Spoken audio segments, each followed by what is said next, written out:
So ayan, good afternoon sa inyong lahat mga ka-signal natin dyan.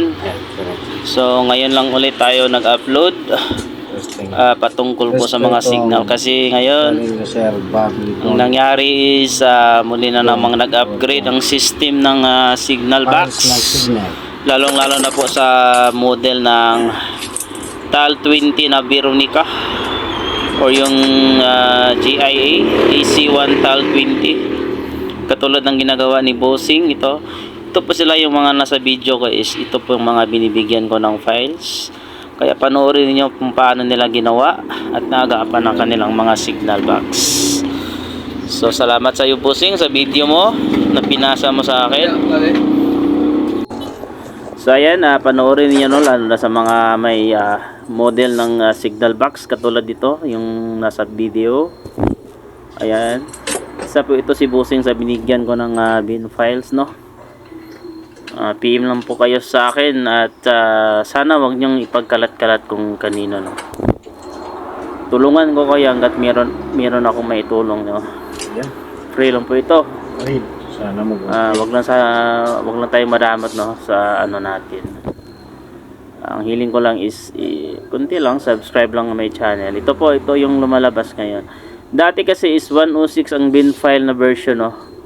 Ngayon nag-upgrade na naman sila, kaya nagiging 107 na naman ang version na kailangan gamitin para ma-upgrade siya ulit.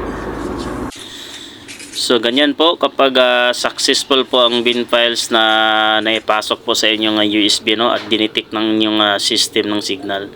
Ayan po, unti-unti siyang nagsisiding.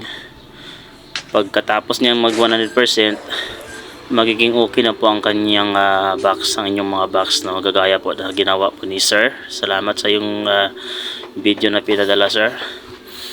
At reminders lang din po, no, dapat hanggat maaari bagong USB na gamitin nyo para talagang babasahin ka agad, no, maditik ka agad ng signal ng system ng signal ang inyong USB.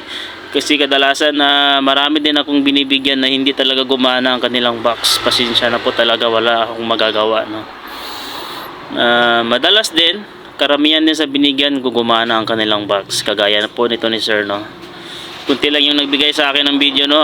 Sa mga nagbigay lang sa akin, salamat, no, kahit paano may content natin. Ayan po, nag-thumbs up po si Sir kasi po nagiging okay na po ang kanyang box. At ito namang susunod, ito same din sila ng model ng box, no. Siya nga pala, no, bago nyo isalpak ang USB na may bin file na ng 107 version, make sure na naka-off mode ang inyong decoder box. At mostly ang nilulong press is CH Plus. Pwede din yung Mino, no, pero madalas CH Plus, gaya ng nasa video ko, is CH Plus lang yung nilong press ko.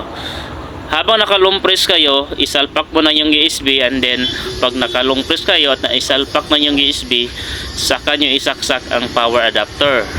Huwag nyong bitawan hanggat hindi lalabas ang USB, hindi na-detect yung USB. Yan, kagaya yan. At minsan kahit lumalabas na yung USB, hindi po nag-automatic on ang sa TV screen, no, ang signal. Gawin nyo is gamitan nyo lang ng remote. Yan, ganyan po ang lumalabas, no, kapag nagiging successful siya. May lumalabas na paalala na do not remove or shut down.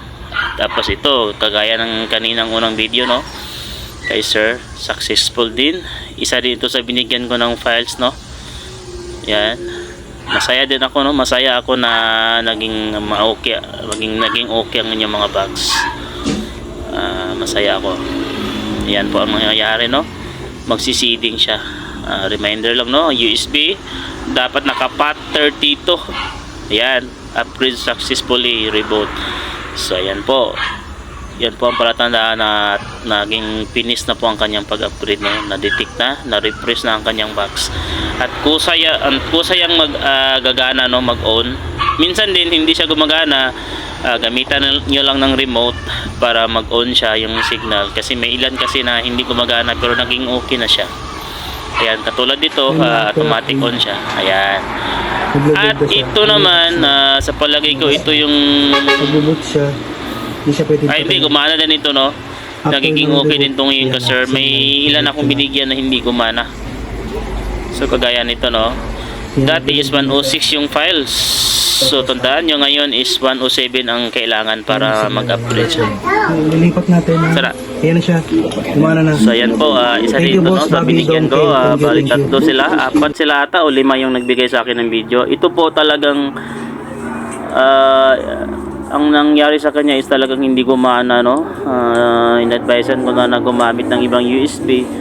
Pero talagang hindi talaga siya gumana kahit lumalabas yung USB, yan, naditik sa kanyang signal box. Pero hindi nagdi-display sa kanyang TV screen no, sa kanyang monitor, hindi lumalabas yung pipindutin na start. Hindi ko alam anong nangyari no, baka hindi talaga compatible o may kulang talaga sa kanyang pag-upgrade or pag-kopya ng bin file sa kanyang USB, o hindi ko alam kung USB ang may problema or ang kanyang box na mismo no, hindi na talaga niya kayang hindi na maagapan no, kahit bago pa yung 107 version na yung gamit na bin file. So pasensya po talaga sa hindi po naging okay no.